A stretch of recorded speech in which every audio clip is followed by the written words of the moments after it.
at all. Okay, so let's get started. Are you ready? Yeah, I am. Excellent. Okay.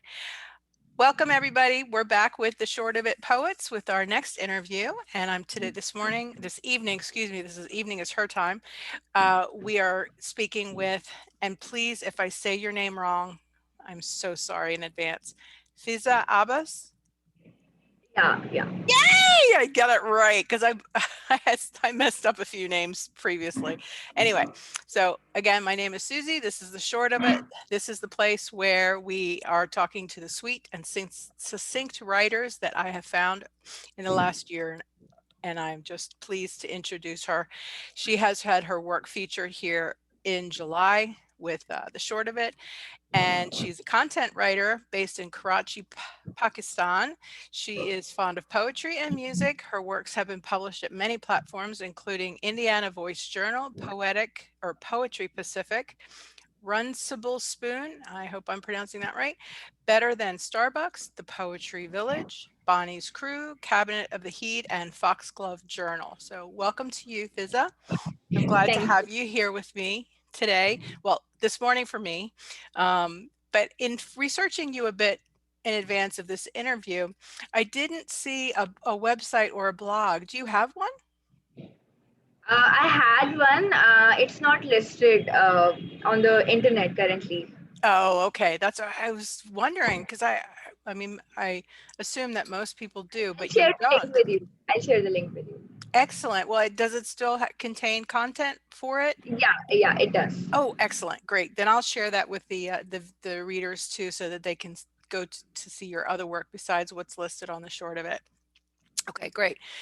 In your bio, you listed that you are a content writer as a profession. So what type of content do you write? And if I can ask, where does this content end up?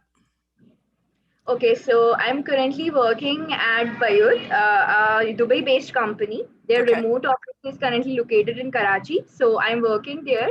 So my main responsibility is to write blogs on different topics that are related to the audience in Dubai. So I basically cover topics like tips, lifestyle, and everything related to the UAE market, basically. Okay. Apart from that, I write market reports that are related to the property market of the UAE. Apart from that, I also work on outreaching and Quora marketing as well in my. Excellent. Okay. So that now, because of the COVID pandemic, is that the reason that you're doing all this remotely?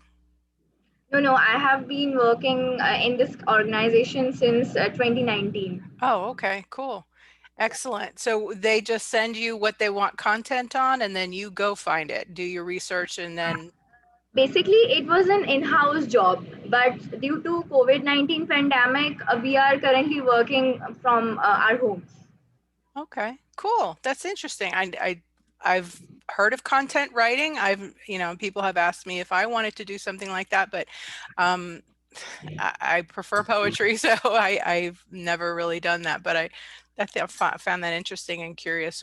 How does one go about do that?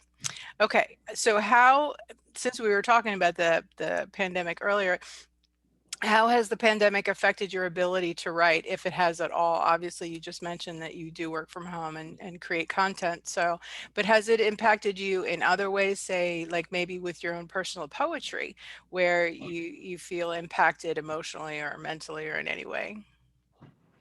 Yeah, actually, on quite a few levels, since I'm a very sensitive person. So, seeing everybody around me suffering and in pain, it was really a very drastic experience for me, honestly. Uh, and in December, my husband got sick, and he, Oh, got COVID. And after that, we both battled the disease ourselves. oh So it no. was yeah, so it was pretty bad, and I couldn't really think of anything else other than just helping people or getting myself on my toes back. It was Right. very difficult time, and that really affected me, the way I write. So earlier I used to focus on things that I want to talk about. Now after this pandemic, my focus has been completely changed. Now I want to focus on things that I think can inspire people or can help them in some way or can motivate them to just go on with life. Mm-hmm. Because it's very painful seeing people around you suffering the way this pandemic has made people feel. It was really bad. I mean, in Pakistan we have more than 7 lakhs people who are suffering from COVID currently.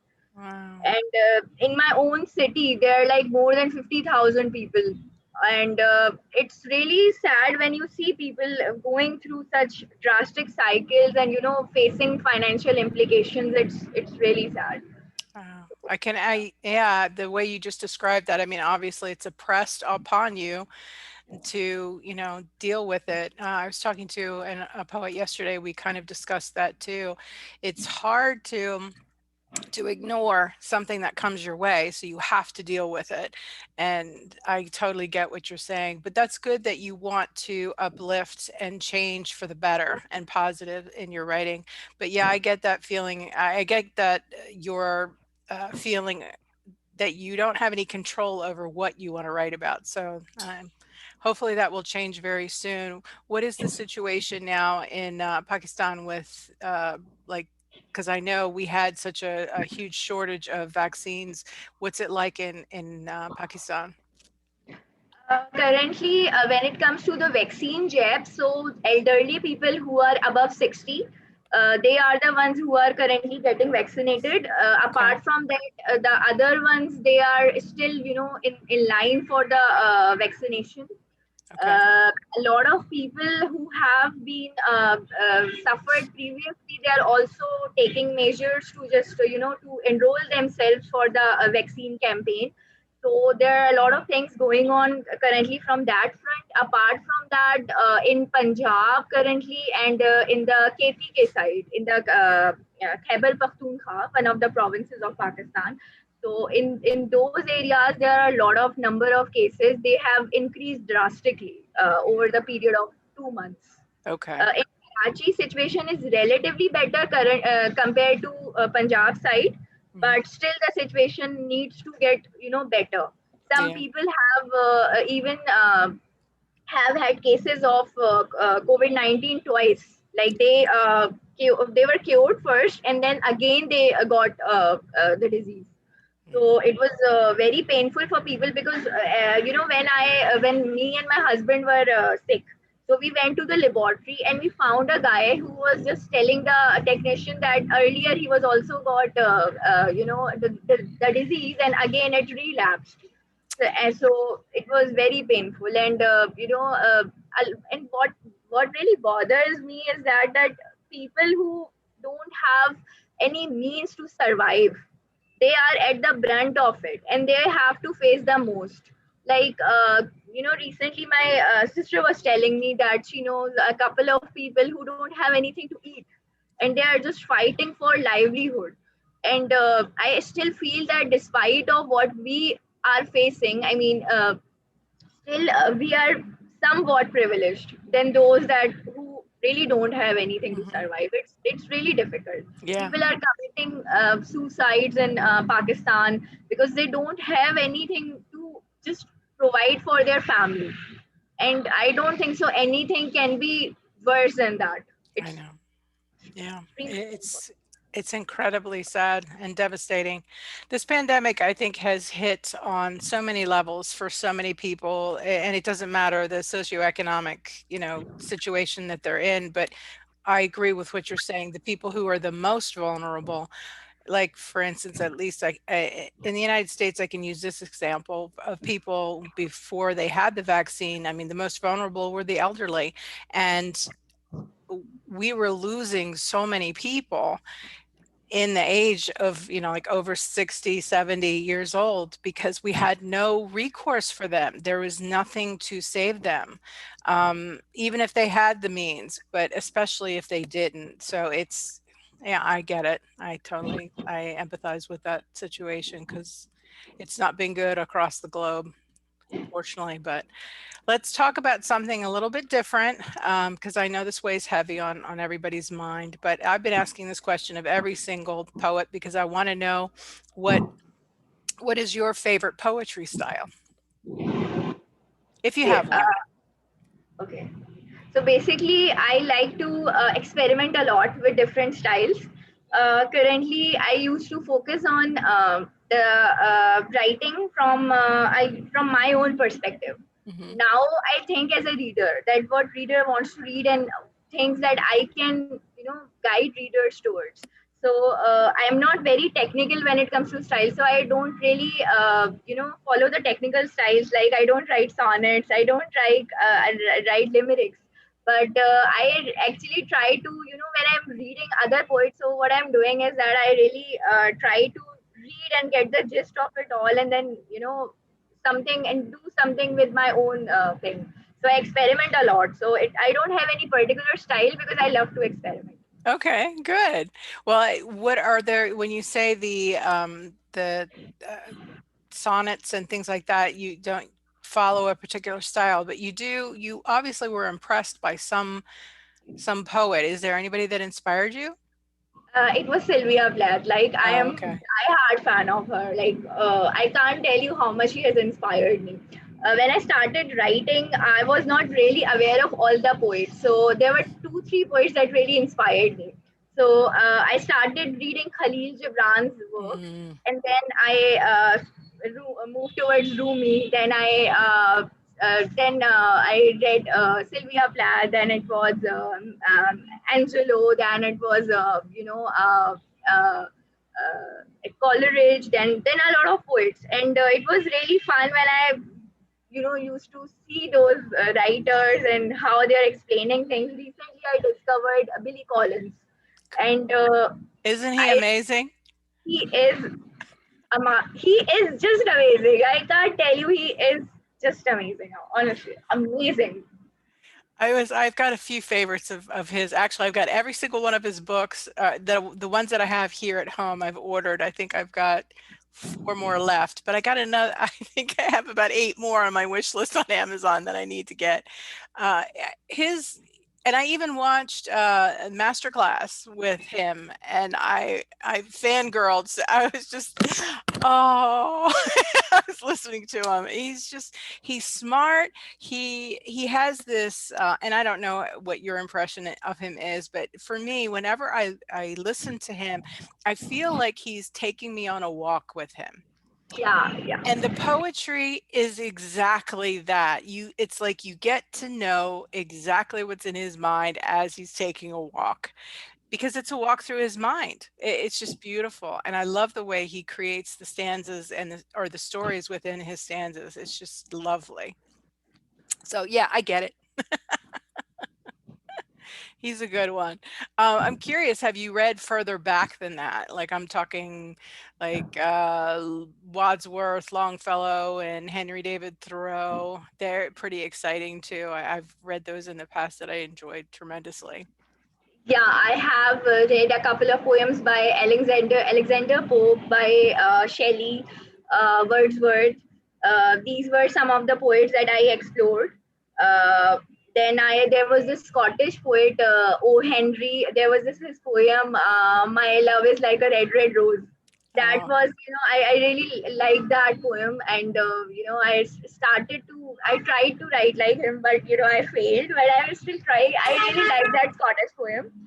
Shakespeare, obviously, like it's really interesting when you get to read his work, and it's so intricate. Like I was recently reading a couple of his sonnets. I had a book, so when I was reading the sonnets, so it took me to it was a walkthrough to the a scene he was creating, and I felt like I'm going towards where he's taking me. So I really like that. So these are some of the poets that I really like reading about. Apart from that, I usually explore on Poetry Foundation and Poetry Hunter. There are some of the platforms where I when I feel like reading something, so I search for the theme. So for instance, if I'm feeling really happy, so I'll just pick the theme happy, and then yeah. I'll read a couple love poems. So recently, I wanted to dedicate something to my husband. So recently, I wrote a poem on Poetry Foundation, and the title was a love's bystander, by bystander. So the poem was like about two people who are communicating to each other through the power of words, and then they are comparing that with those times when there were birds, and people used to send their letter to birds, and then they used to pass it on. So it was a very interesting imagery. I really Yeah. love. Excellent. Okay. Would you do me a favor and send me that link to Yeah, that? sure. I will. Absolutely. I would love to it sounds very visual, and I always like that when the poets can really put you in the place that they're at. That's probably why I'm so attracted to Billy Collins. Okay, let's go on to the next question. What have you found to be the easiest thing about writing for you personally? Easiest thing, I don't know whether it was easy or not, but I found writing itself a means to an end. Okay. So whenever I had any thought, so I just like the expression of writing itself. Because even if you don't write poetry, even if you don't write anything, there's some form of expression in your head. And then, sometimes even if you just write scribbles that don't make any sense, even that I found that it has a lot of expression hidden within. And that is what I really, really love about writing. So this is, I think, the easiest thing is the writing itself. The act of expressing yourself is, I think, the easiest thing when it comes to writing. It just comes out. Yeah. Absolutely. And I think, but what is it behind it? I guess maybe that's my next question to you. What is it that forces it to come out? So a lot of things, observations primarily. My own, I really introspect a lot. So that result in something comes out of that, my own experiences and then observations. Apart from that, what really triggers me is when I'm reading other people's work. So Hmm. something triggered, like for instance, if I'm reading a poem about love, so I'm not really someone who writes a lot of love poems because I feel that is something that I really need to learn. I first need to learn what love is. I mean, in the truest form, because I believe some emotions are really overrated and we don't understand them completely. So I believe that I first need to understand a lot of emotions in order to encapsulate them in poems. So that really triggers me, like the thrill, the joy of knowing the unknown through poetry. Excellent. Oh, I love the way you said that. That's really nice. I like that. I like that a lot, actually. Okay, tell me more. I mean, first of all, let me ask you may I ask how old you are? I'm Because you look, 26. I was going to say, I thought you were in your 20s. So tell me, I'm about twice your age. So for me, my journey's been a little different, but tell me about your journey with writing. When did it start for you? When did you know that this is what thrilled you and inspired you to continue on and create your career or So create? when I was 11 years old, I had a student in my class, and I was my class fellow basically. So one of our teachers were going for leaving the school, and she was one of our favorite teachers. So the girl wrote a poem. So I was really inspired by that. I mean, the rhymes and the metaphors and everything. I was like, how did she come up with that? So that really made me think that I want to attempt that too. And then I started writing. I just started writing. I used to fill my notebooks with pages and pages. I used to write like it was just crazy. And then we had this program in our school about where we had to write about why small arms are trigger violence. We have to write in against of that. So we had a club in our school known as Human Rights Educational Program. So we had a club known as Write On in our school. So I participated in that contest, and I wrote a poem about small arms.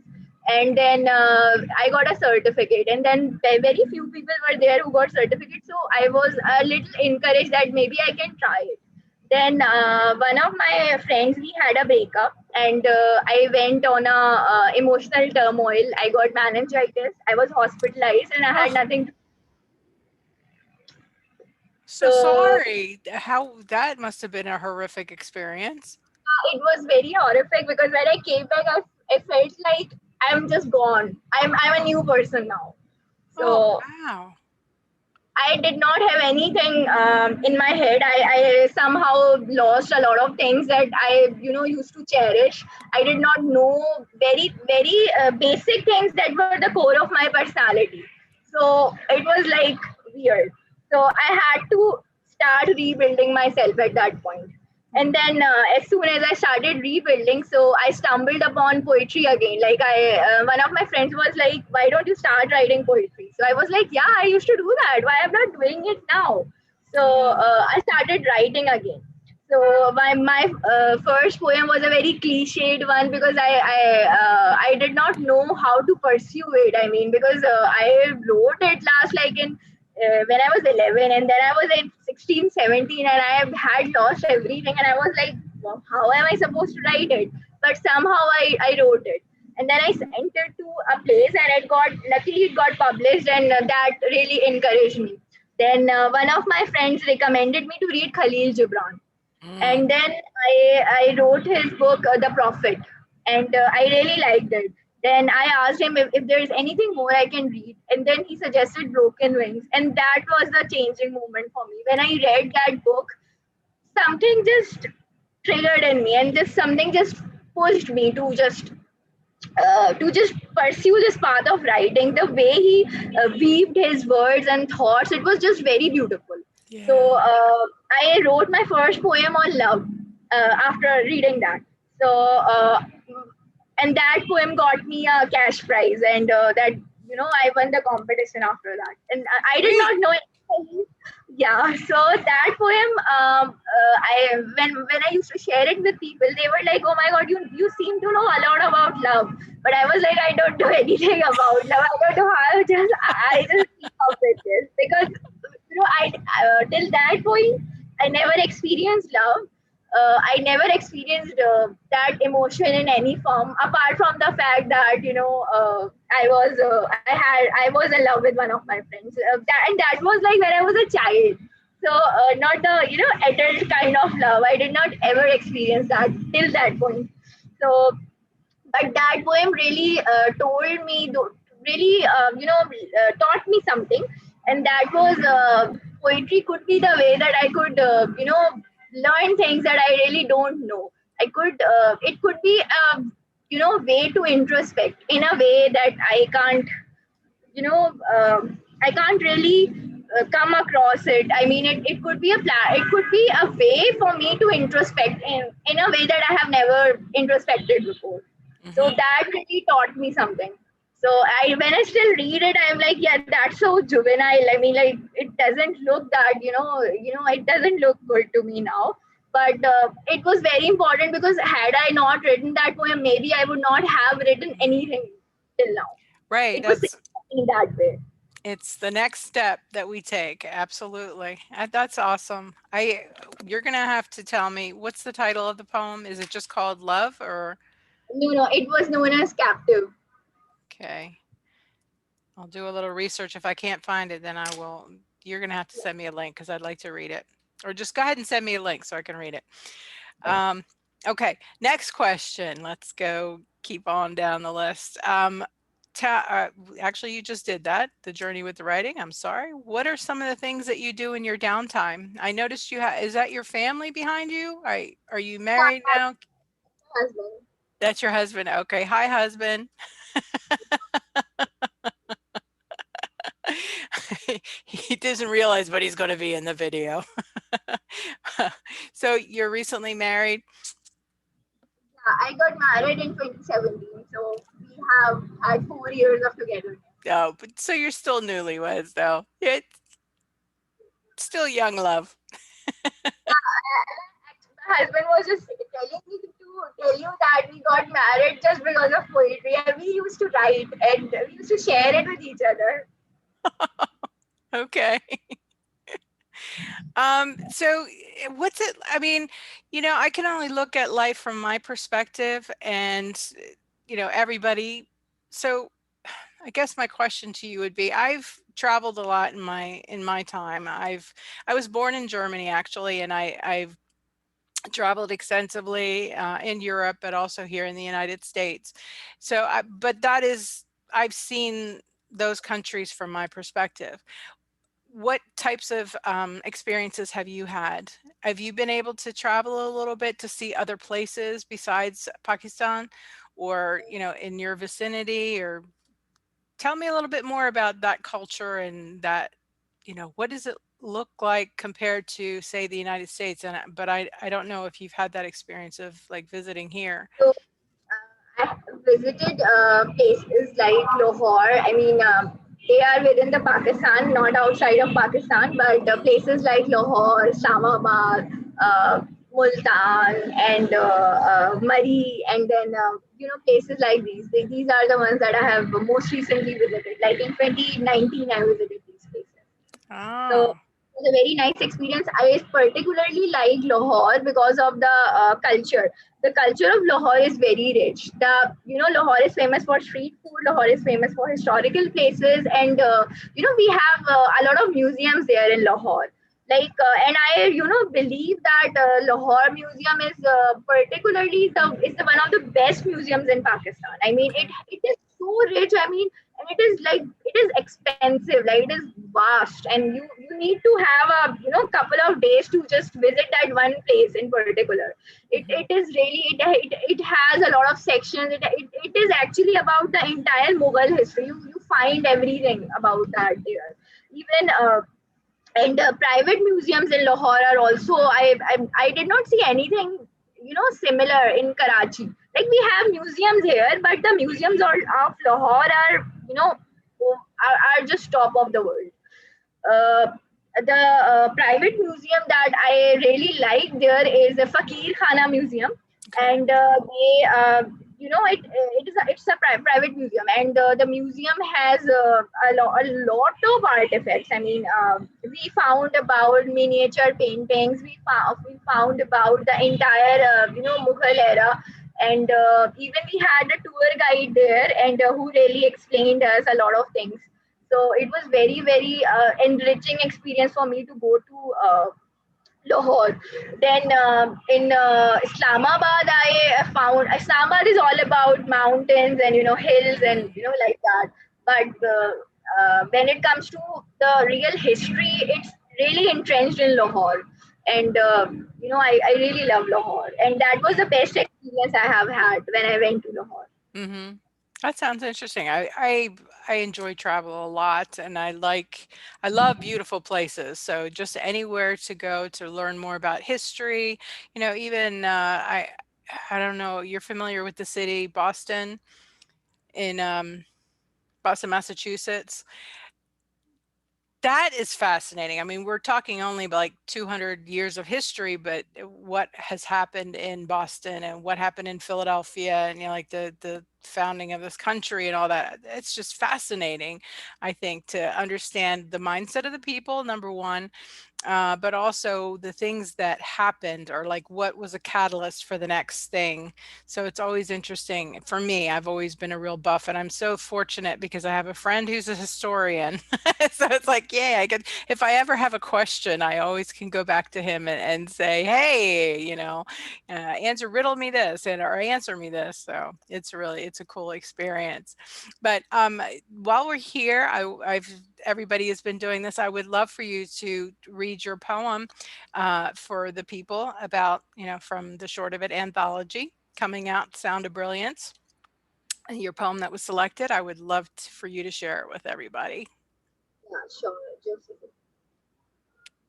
I was going to say, if you need me to pull it up for you, or can you have it? yeah, I have it. I have it. Okay. Okay.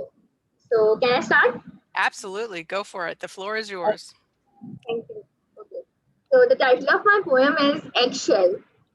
So yeah. I agree. Since you have ingredients to make an omelette, you got the right to judge my broken egg. I know it's short and sweet, but that's what the short of it is, and it's brilliant. I love your poem, and I'm so glad that you wrote it and submitted it and were accepted. So thank you for that. Well, I was going to ask you, do you have any questions for me since this is the first time we've had a chance to talk?